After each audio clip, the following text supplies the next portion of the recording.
హిందువులలో గానివ్వండి, ముస్లిమ్స్‌లో గానివ్వండి, క్రిస్టియన్స్‌లో గానివ్వండి, కామన్ మ్యాన్స్ అనేది తప్పు జేయడం అనేది సహజం. ఇప్పుడు క్రిస్టియన్స్‌లో గూడా ఒక కామన్ మ్యాన్ తప్పు జేయడం అనేది సహజం. అలాంటిది ఒక పాస్టర్ ఎలా తప్పు జేస్తూ ఉన్నారు?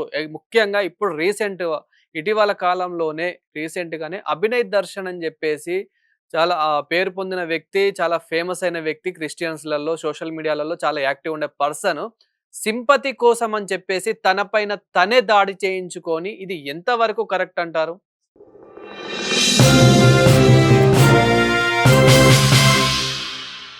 సార్ ఈ అభినయ్ దర్శన్ మీరన్నట్టు గీమస్ ఏమి లేదు గానీ, ఆయన తీసుకున్నది డబ్బా కొట్టుకొని తనకు తానే ఏదో ఆ సఫాయి డ్రెస్సులేసుకొని హ్మ్. తిరుగుతూ వచ్చిండు. ఆయన క్రైస్తవులకు ప్రతినిధి గాదు.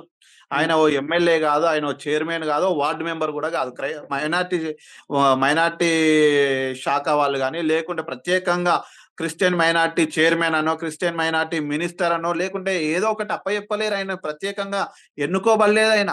హ్మ్. ఆయనకైనా అది చేసి పాస్టర్ అవతారం ఎత్తిండు. సినిమా యాక్టర్ ఉండే. పాస్టర్ అవతారం ఎత్తిన తర్వాత రాజకీయ అవతారం ఎత్తిండు. ఆయన 2021 సంవత్సరంలో జులైలో నేను ఆయన మీద కడపలో కేసు పెట్టించిన మొదటి భార్యతోని. హ్మ్. ఆమెను వదిలేసి రెండో భార్యను వదిలేసి నువ్వు మూడో ఆమెను కూడా తీసుకొని వెళ్తూ పెళ్లి చేసుకున్న టైంలో నేను దగ్గరుండి కేసు పెట్టిన.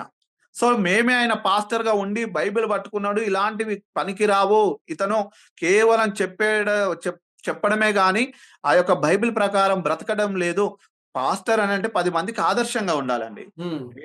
రాధా మనోహర్ గారు ఒక గురూజీ గారు అనంటే 10 మందికి ఆదర్శంగా ఉండాలి గాని, ఆయన రోడ్ల మీద పడి ఆయన ఏం మాట్లాడుతున్నాడండి? ఎక్కడ హ్మ్. పోతే అక్కడ రోడ్ల నుండి వస్తుంటే నేనిక్కడికి పెద్దాపురం వస్తుంటుంటే దారి మధ్యలో కొన్ని శవాలు కనిపించినాయి. ఆ! బొమ్మలు కనిపించినాయి. ఏదో అనుకుంటా చర్చిల గురించి కామెంట్ చేస్తున్నట. ఎంతటి అదండి? అది తప్పు గదండీ!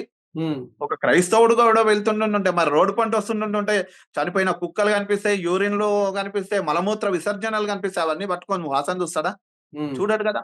ఇలాంటి రాధా మనోహర్ లాంటి వాళ్ళ వల్ల క్రైస్తవ్యంలో, హిందుత్వంలో సామరస్యంగా ఉన్న వాళ్ళ మధ్యలో అగాధం అనేది ఏర్పాటు చేస్తున్నాడండి. ఈయన మీద కేసయితది. మరి 2, 3 రోజులకేమో అది డిస్పోజ్ అయితది. హ్మ్. అట్లెట్లయితదండి? పాస్టర్లు కేసులు పెడితేనేమో తీసుకోరు. ఇలాంటి వాళ్ళు పాస్టర్లు గూడా దొంగలున్నారండి. మీరన్నట్టు ఇదిగో ఈ క్యాలెండర్ పట్టుకోగానే డబ్బులు రాలుతున్నాయి. నా అకౌంట్‌లో 3000 పడ్డాయి. నా అకౌంట్‌లో అయ్యగారు ₹1,00,000 పడ్డాయని దొంగలున్నారు వాళ్ళు. అంటే ఇక్కడ మాకెక్కువగా వినిపిచ్చేది, కనిపిచ్చేది ఏంటంటే, ఎవరైతే ఎక్కువ మంది క్రిస్టియన్స్ ఉన్నారో గ్యాంగులుగా గ్రామాల్లోకి వచ్చి, మత ప్రచారం చేసుకోవడం ఓకే. ప్రచారం చేసుకోవడం ఒక ఎత్తయితే, మా దాంట్లోకి మారండి అనడం ఒక ఎత్తు. అంటే ఎందుకు ఇబ్ ఆహ్, వేరే మతం వాళ్ళని ఇందులోకి మార్చుకునే ప్రయత్నం ఎందుకు జేస్తున్నారు? అయితే బైబిల్‌లో మార్కు సువార్త అని ఉంటదండి. దాంట్లో 16 అధ్యాయంలో ఏముంటదంటే, మీరు సర్వ సృష్టికి వెళ్లి సువార్తను ప్రకటించుడి అని చెప్పేసుంటది. సువార్త అననంటే మా బైబిల్ ప్రకారము యేసు ప్రభువుల వారు ఈ భూమి మీదకి వచ్చి మనిషి యొక్క పాపముల కోసం ఈ భూమి మీదకి నరావతారిగా అవతరించి ఆయన చనిపోయి తిరిగి లేసాడు కాబట్టి, ఆయనని నమ్ముకుంటే, ఆయన యందు విశ్వాసం ఉంచితే నిత్య జీవానికి వారసులైతరు. ఎవరైతే తమ పాపములను అంటే దొంగతనము నుండి, వ్యభిచారం నుండి, త్రాగుడు నుండి, ఈ నరహత్యల నుండి, పాపపు పనులు ఏవైతే ఈ శరీరంలో ఉంటాయో, కోరికలుంటాయో వాటన్నిటిని చంపుకొని, సమాజానికి చీడపురుగుల్లాగా ఉండకుండా తల్లిదండ్రులని గౌరవిస్తూ, నీతి నిజాయితీతో బ్రతికే వాళ్ళు నన్ను విశ్వసించాలి. ఇలాంటి మనస్సు కలిగి ఉండాలి. ఎవరైతే తాగుడుకు బానిసయ్యి ఉన్నారో, లేకుంటే వ్యభిచారానికి బానిసయ్యి ఉన్నారో, కుటుంబాల్ని పట్టించుకోవట్లేదో, అలాంటి వాళ్ళు మీరు ప్రభువుని అంగీకరించి మీ పాపములను ఆయన రక్తంలో కడుక్కోవాలి, శుద్ధి చేసుకోవాలి అనే ఒక నిరీక్షణ పూరితమైన నిత్య జీవానికి ఆత్మకు ఒక దేవునికుండే దాన్ని బట్టి ఆ బోధనలనేటివి బైబిల్ ప్రకారం చెప్తారు గానీ, మీరు రండి మా దాంట్లో చేరండి మీకిష్టమని ఎక్కడ గూడా మత ఇప్పుడు మార్పిడి మీరు అంటారు గానీ ఏదైతే చెప్పారో నీట్‌గా, ఈ విధంగా చెప్తే వినడానికి గాని, చూడ్డానికి గాని ఎంతో బాగుంటుంది. హ్మ్. కానీ ఇక్కడ ఏమవుతుంది అనంటే గనక మెయిన్ ఎవరైతే పేదవాళ్ళుంటారో, మెయిన్ ఎవరైతే ఇప్పుడు అభినయ్ దర్శన్ ఎవరిని టార్గెట్ చేశారో గిరిజనుల ప్రజలని, అదే విధంగా ఎవరైతే పేదవాళ్ళుంటారో, ఎవరైతే తక్కువ క్యాస్ట్ వాళ్ళుంటారో వాళ్ళని ఎక్కువ టార్గెట్ చేసి, వాళ్ళని మత మార్పిడి చేస్తున్నారని జెప్పేసి చాలా వార్తల్లో గూడా మనం ఇదే చూస్తూ ఉన్నాము. అంటే ఎందుకు ఇలా టార్గెట్ జేయాలి? ఎందుకు ఇలా ఫోకస్ జేసి వేరే వాళ్ళని మత మార్పిడి ఎందుకు జేసుకోవాల్సిన పరిస్థితి ఎందుకొస్తుంది? సార్ ఇప్పుడొక్కటి ఆలోచన జేయాలె. ఒక పుట్టిన 2 రోజుల బిడ్డ గాని, ఒక 5 రోజుల పాపని తీసుకుందాం. ఒక పసి శిశువు 5 రోజుల బిడ్డని బలవంతంగా పాలు తాగిపిస్తామా? లేదు. పాల పీప పెట్టి నోట్లో పాలు తాగిపిచ్చే ప్రయత్నం చేసినామనుకో, ఆ బిడ్డకి ఆకలి లేకుంటే తాగుతదా? ఆ! తాగుతదా సార్? ఒక మతంలో పుట్టుకతో ఉన్న ఒక 10 ఏండ్లు, 20 ఏండ్లు, 30 ఏండ్ల వయస్సున్న వాళ్ళు ఇంకొక మతంలోకి రండి అనగానే వచ్చేస్తారా అండి? ఎందుకంత భయం? క్రైస్తవ్యం అనగానే కొందరికి భయమైపోతుంటది. హ్మ్.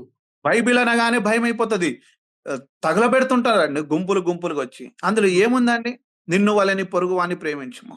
తన తల్లిని, తండ్రిని దూషించువాడు కారు చీకటిలో తన ఆత్మ ప్రాణం పోతుంది. తల్లిని, తండ్రిని గౌరవించిన వాడికే దీర్ఘాయుష్మంతులుగుంటారని చెప్పేసి బైబిల్ సెలవిస్తుంది. ఇప్పుడు ఎవరైతే క్రిస్టియన్స్ అందులో పాస్టర్స్ ఎవరైతే ఉన్నారో వీళ్ళు బిహేవ్ చేసేది గూడా అదే విధంగా ఉంటుంది గదా! అంటే మనం కొన్ని చోట్ల కొన్ని వీడియోస్ గనుక జూస్తూ ఉంటుంటే జస్ట్ హ్మ్. వాళ్ళు ఒకే మాటల్లో వాళ్ళకు మాటలు రాని వాళ్ళకు మాటలొచ్చేస్తాయంట. నడవరాని వాళ్ళకు నడిచేస్తారంట. జాబ్ లేని వాళ్ళకు జాబ్ వచ్చేస్తుంది. ఒకేసారి 100,00,00,000 గూడా సంపాదిస్తారు. ఇల్లు లేని వాళ్ళకి ఇల్లు వస్తుంది. అంటే ఇట్లాంటివి క్షణాల్లో ఎలా అయిపోతూ ఉన్నాయి. సో, ఇలాంటి గారడీగాళ్ళ గురించి, ఇలాంటి డ్రామా ఆర్టిస్టుల గురించి బైబిల్‌లో ముందుగానే చెప్పబడింది సార్. అయితే ఏంటంటే, నిజానికి ఒకవేళ అలాంటి దొంగ పాస్టర్లు ఉన్నారు ఇందులో గూడా. హ్మ్. ప్రతి మతంలో గూడా బాబాలని, మోసగాళ్ళని చాలా మంది ఉన్నారు. హ్మ్. సో, ఆ మతాన్ని, ఆ యొక్క విశ్వాసాలని, ఆ దేవుళ్ళను, దేవతలను అడ్డం బెట్టుకొని పబ్బం గడుపుకునే మత ఛాందసవాదులు మాత్రం ఉన్నారు. హ్మ్. అలాగే క్రైస్తవ మతంలో గూడా డబ్బు కోసం ఇగో నీకు కాళ్ళు పడిపోయినాయి, నువ్వు నడుస్తున్నావు, టచ్ అనే బ్యాచ్‌లున్నారు. అవును. అలాంటి బ్యాచ్‌లు గూడా మేము నీల్ రాజ్ అనే నా యూట్యూబ్ ఛానెల్‌లో గూడా నేను అనేక సార్లు అవేర్‌నెస్ కలిగించాను. ఆ దొంగ పాస్టర్‌లే నా మీద ఎన్నో కేసులు గూడా పెట్టడం జరిగింది. సో, హ్మ్. ఇలాంటి దుర్మార్గులు పైకి కేవలం బైబిల్ చేత పట్టుకొని నీతి మాటలు చెప్తూ ఉన్న దుర్మార్గులున్నారు.